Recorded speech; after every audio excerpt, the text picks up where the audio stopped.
Welcome to the Analytics Engineering Podcast, featuring conversations with practitioners inventing the future of analytics engineering. On this episode, we do it live at Coalesce. Tristan sits down with Stephen Bailey, who is currently a data engineer at Whatnot. Stephen just finished his talk called Excel at Nothing, How to Be an Effective Generalist. And Tristan and him get into the art of being the Swiss Army knife for an organization.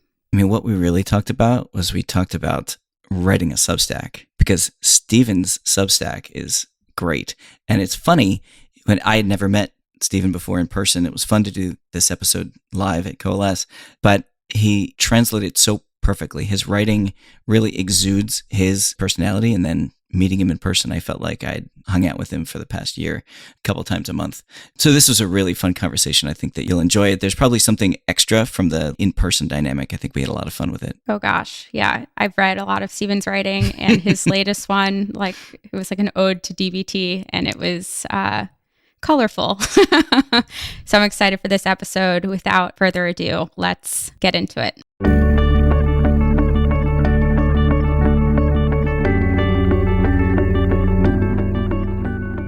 Stephen, welcome. Thank you. It's great to be here. I was trying to think about this before, and I think that I have recorded something like 50 podcast episodes in my life, and 100% of those podcast episodes up until this very moment have always been on Zoom. So this is a very strange experience for me. You actually exist right here. We're just speaking to each other. Yeah, it's definitely very weird. Just to remind ourselves that we are in the real world at all, to be honest. So we're Coalesce. How's your event been so far? It's been amazing. The people are great. Everyone's so nice. I think that's the some conventions you go to and it feels like, I don't know, very focused on the tech or some big announcement. But here it's always been, it just feels very much about the people. And that's a very exciting, good energy. Yeah. The last time I had spent real time with folks in the DBT community was prior to the pandemic. And a lot has changed in our company, in the DBT community since then. And so honestly, I was a little bit like, I want to see how this is going to go. What's the vibe going to be like? And it was, at least for me, and I'm curious your reaction, it feels like kind of nothing has changed. This is still a group of people who is kind, thoughtful, trying to advance a profession. Yes, there are conversations about technology, there's conversations about DBT, but I don't think that we're all here just to talk about DBT all the time. No, I think that's a great point. I joined the DBT Slack in 2019. And so this is my first time meeting any DBT users outside of my own team, honestly. And I think the thing that struck me when I first joined that Slack was it was just a bunch of people figuring things out. And everyone was so helpful, and it was so tactical and concrete. Yeah. All the conversations were what specifically do we do in this situation, and here's the steps you can do it. And I think that sort of problem solving mindset is very much what a lot of the talks are about. A lot of the conversations that we're having, we're just trying to figure it out. And yes, there are common tools and more common patterns right now, but we're still just watching this thing unfurl right before us. I feel like maybe that is a very productive place for the industry to be in when we're in the early days of a thing.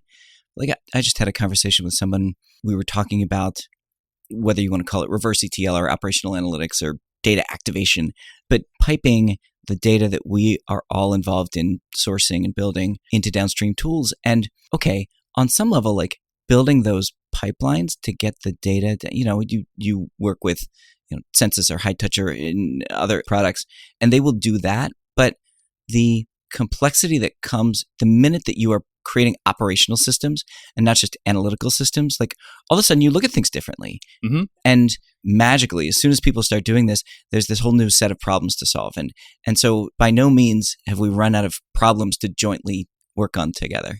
Yeah, and I think that's a great place to. I think one of the things about operational analytics that it really does that I didn't expect when we first just started implementing some of these tools was it introduces you to a whole new set of stakeholders and a whole new set of requirements for the business.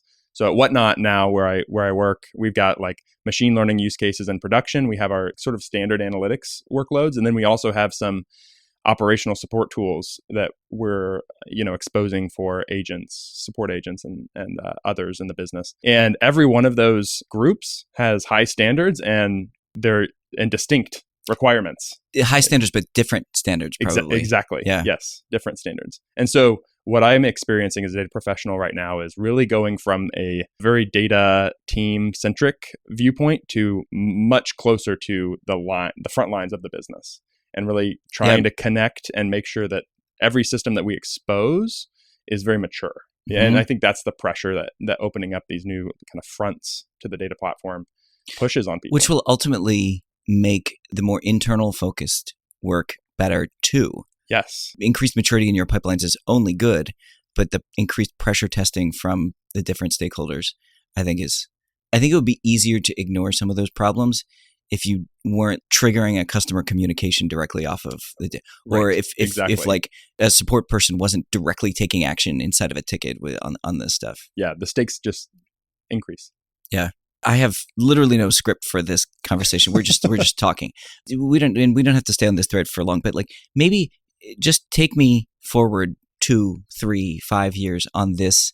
The thing that I was talking about in the keynote is it takes real time after the kind of foundational technical innovation to see how it is going to actually be deployed, how it's going to impact the world.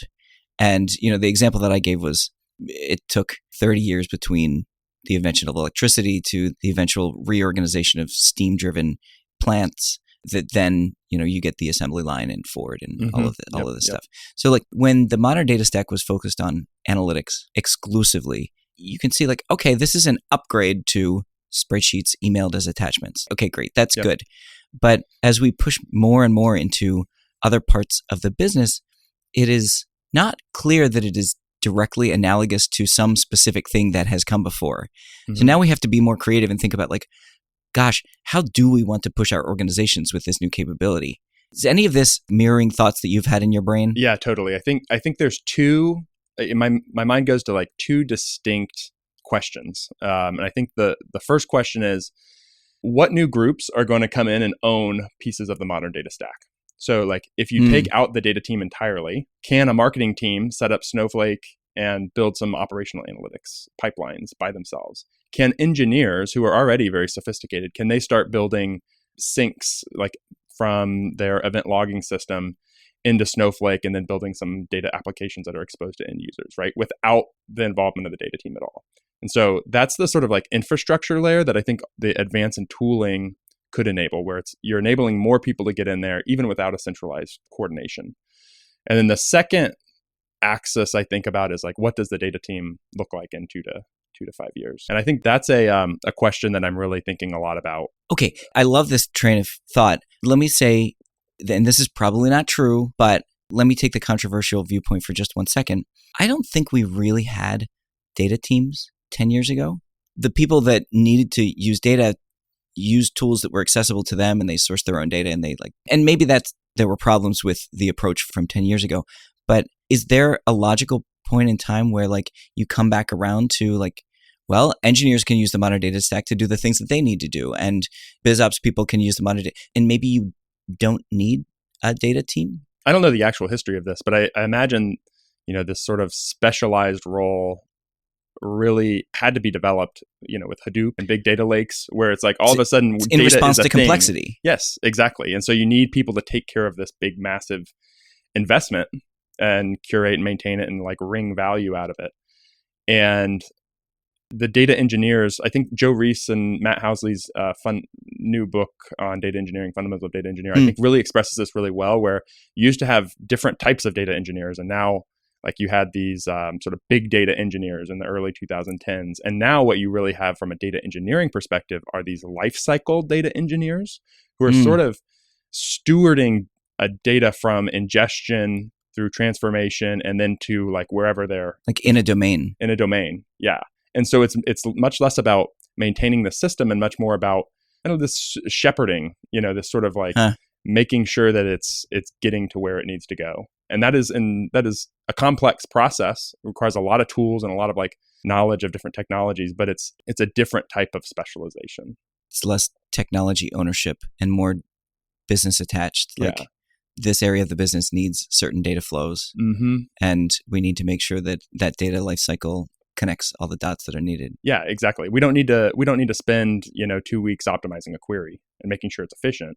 We can let the tools do that for us, but we do have to make sure that the organization is connected in such a way that the data is reliable and trustworthy and on time for whatever the use case is. Is your official title data engineer? It is. Yeah. So I ask that because I think that the modern data stack creates widely divergent reactions from people with the title data engineer. Sometimes it's seen as, my sense is your perspective is that the modern data stack is wonderful because it allows more people to participate in the process, and data engineers' roles change a little bit, but that's for the good as well. There are maybe other data engineers who feel like with a bunch of new people participating, things get a little chaotic, and that is a change for the worse. How is it that you have come to your perspective on this set of changes? So my background, I was trained as a scientist and did some biomedical imaging work and cognitive psychology type of research. And then I was the first data science hire at my last company, Immuta. And at Immuta, I just kind of bounced around to a bunch of different places and got to see the business from 100 different angles, and built some of the first dashboards. I ran Salesforce for several months, which is a lot of fun in some ways, a total headache in a lot of others. A lot of fun in some ways. But I think I have always embraced the chaos. I love the chaos and the ambiguity. And I think that's when I think about data teams, even like in the name data team, there's a sort of a lack of specificity in it. There's an ambiguity to it of like, we don't know what to call this. So the defining factor of what they do is that it's like data being repurposed for some reason or another. And at a certain point, especially I think in the engineering world, like you get to a certain level of specialization, and then you kind of, right now, you're graduate into something else. If you're, focused on real-time event systems, you're probably going to be maybe more of a software engineer at some level. You might get turned into a machine learning engineer. You might turn into analytics engineer. You're kind of like a Pokemon. It's like you're a base level Pokemon. And then, depending on what you're exposed to in the business, you can evolve into a more specialized one.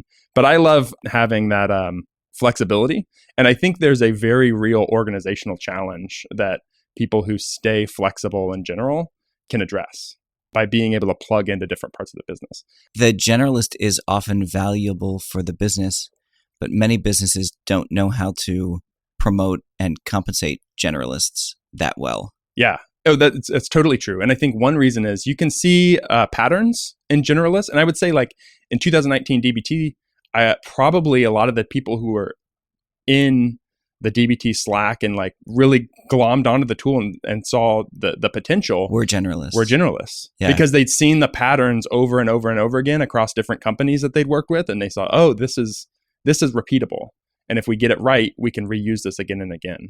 And so I think what happens with data teams is we get spun up in a company, but the company doesn't really understand what we need to do, and in some ways you can't understand before you're there what needs to be done. Like you have to react. It's a little reactive to the needs of the business. You have to plug into where the most value is at the moment. My experience of being a data professional is that it is the integration of different things that creates the value that I am able to bring to an organization.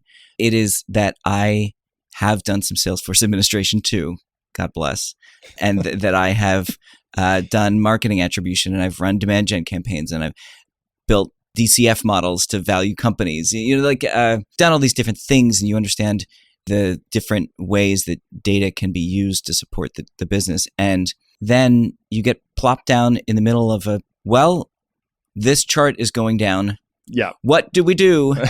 and you need to be able to bring all of that stuff to bear.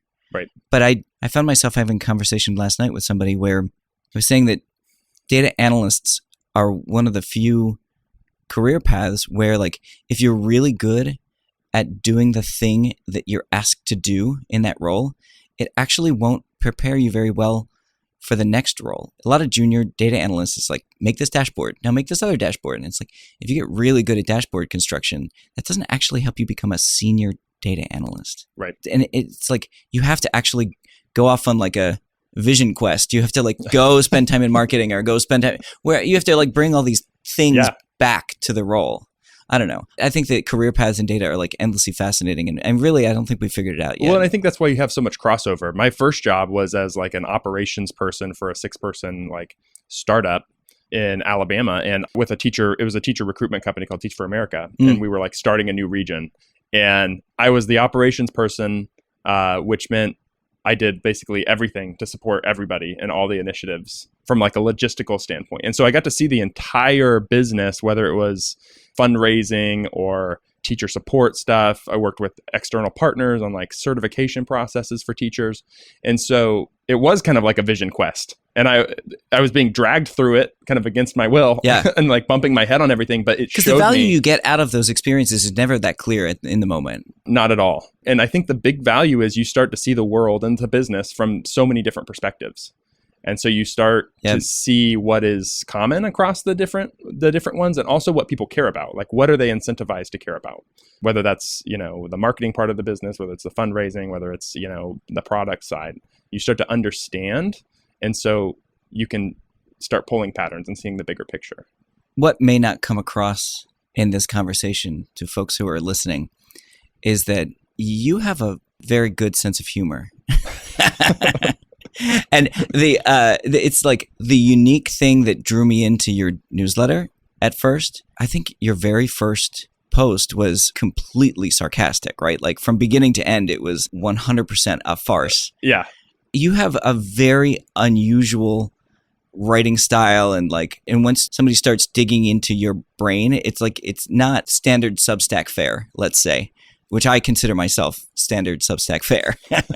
What made you write that first post? What made you adopt this particular writing style? I don't know. How did this happen? One thing I found in my last job, I worked at Immuta. It's like a technology company, data catalog that has privacy controls on it. And one of the things I found that I really loved there was working with the product team and giving product feedback and ideating on different features we could put in and ways we could connect with customers and make and simplify things. And I just love that sort of process of throwing an idea out there and seeing how well it lives on its own and kind of curating it a little bit. I would do these GitHub prototype projects over the weekend and things like that. And so when I transitioned to my new role at Whatnot, there was this gap where I knew I wanted to get these creative energies out, but I also knew I didn't want to be building prototypes that just got scrapped on the Monday after I built them.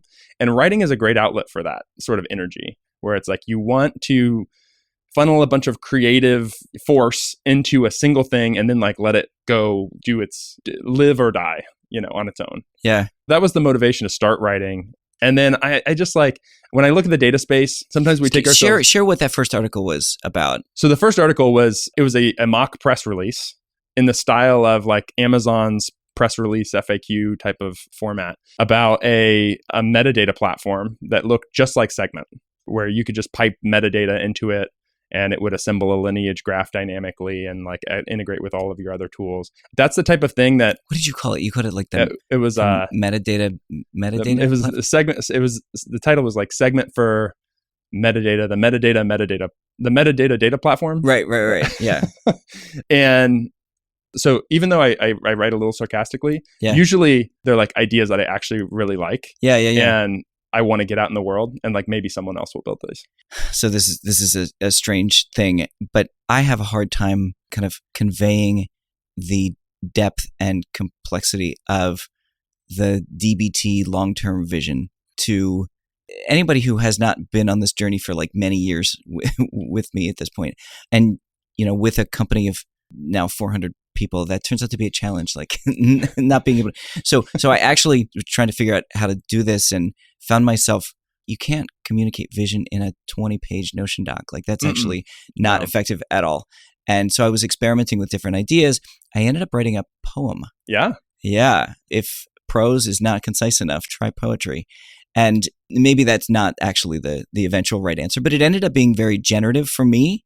It's they found new ways to express ideas. Anyway, the thing that I love about some of the writing that you do is you're willing to experiment with the form to communicate an idea that may otherwise have been very challenging to try to figure out how to convey. Yeah, exactly. It can kind of unstick your unstick your mind. You get kind of like, there's an example post I recently published about how, as a data engineer, I have stakeholders who are analysts and I have stakeholders who are machine learning engineers, and they're totally different worlds. They operate in totally different languages. They speak differently. They have different concerns. But I also, as the data engineer, like sort of seeing the data flow from a common place, I feel like they're part of the same family. They're exposures on the graph. And it's like I could go and write directly about that, but it's kind of boring, to be honest. And it's also like not that important. So I don't need a manifesto on like why these things are the same. And so I went and I tried to do more of like a parable or like a, almost like a script between father and son and how the machine learning folks, the data scientists were prodigal children and come back. And that it's just fun to me. And I hope it's fun for the reader. I do it all of my writing is done for me and like me alone. My whole... Am I actually like only your third Substack subscription? Yeah. I only have five readers actually. But that was when I started. I was like, I'm not going to do this on a weekly basis. I'm not going to try and like promote myself too much. I just want to write things that I don't hate myself. Yeah. And hopefully other people don't hate them. We were talking at the beginning of this conversation about the community here. And one of the things that I consistently find fun, fascinating about this group of people is that very often they are multidisciplinary.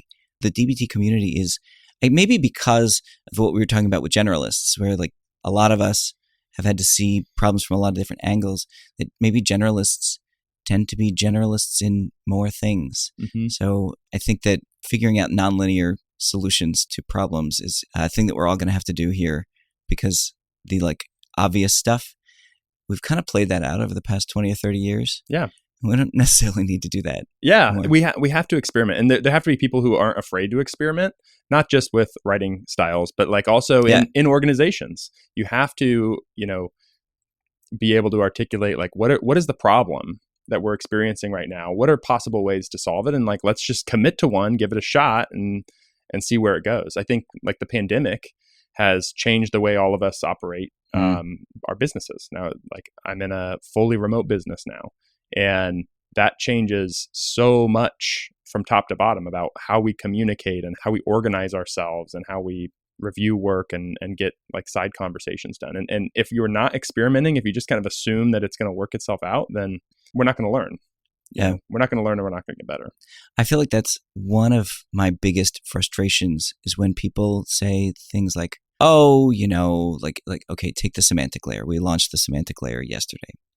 And we're like, oh, we've been doing semantic layers for 30 years. Have you ever heard of MicroStrategy? And you're like, okay, I mean, I'm not suggesting that this is a brand new idea in the context of the entire world. But I think that the moment in time that we're in actually matters. The fact that you're doing this on top of a different compute substrate, that you're doing it in the context of an open source project. There's all these different contexts that can actually lead to progress as opposed to circularity. Like the entire idea of progress was anathema to human society prior to maybe 500 years ago. It was like not something that people expected, that there would be some like consistent march of things getting better. Yep. And I feel like in the data community, we're a little bit traumatized in that way. Like, oh, now we'll do big data. Now we'll do the modern data stack. Then in 5 years, we'll do whatever next the thing is. Yeah. This is another area where I choose to lean into the generalist idea, where it's like, no, I'm not going to get too attached to any tools. But yes, I have a job today, and today is different than it was 3 years ago. Totally different. The idea of being original or creating things that are like brand new and revolutionary, I don't really subscribe to that, the value of that. I think the fact that the semantic layer was there 20 years ago is a great signal that maybe we should be doing this, like that there's something here, and that in today's environment, with a bigger push, with a bigger focus on getting partners to integrate across the ecosystem, we can unlock a lot of new value. I think we can't be scared of trying things out. I mean, obviously you have a lot more stake in the game than I do in the semantic layer, but I see the value, the need for something like that across all of the teams that we support. All right, let's start to wrap. I'm going to ask you the question that we always ask everybody. Uh-huh. What do you hope? This is not a prediction. This is hopes and dreams. What do you hope will be true in the data community, the data ecosystem in 10 years? I hope that everyone else in the business understands what we are trying to do as the data team. If the data team exists in 10 years as a thing unto itself, then I hope that it's really clear across the organization what the value is, how to plug into it, and how to improve the entire organization's adaptability and speed of operation. I think there's a lot of consensus about the possibilities that the data team brings to the organization within the data community. And even at the executive level, I think they see need for something like the data team to manage and like create this infrastructure to support the organization. But I still think there's a gap between the two and across the organization where people are still kind of like, I don't know exactly what's happening here or how we can plug into it. Love it. Share your Substack URL. Yeah, sure. It's stkbailey.substack.com. We'll try to get subscriber number 6. Yeah, it could be you. Thanks for joining us. This is a lot of fun. Thanks, Tristan.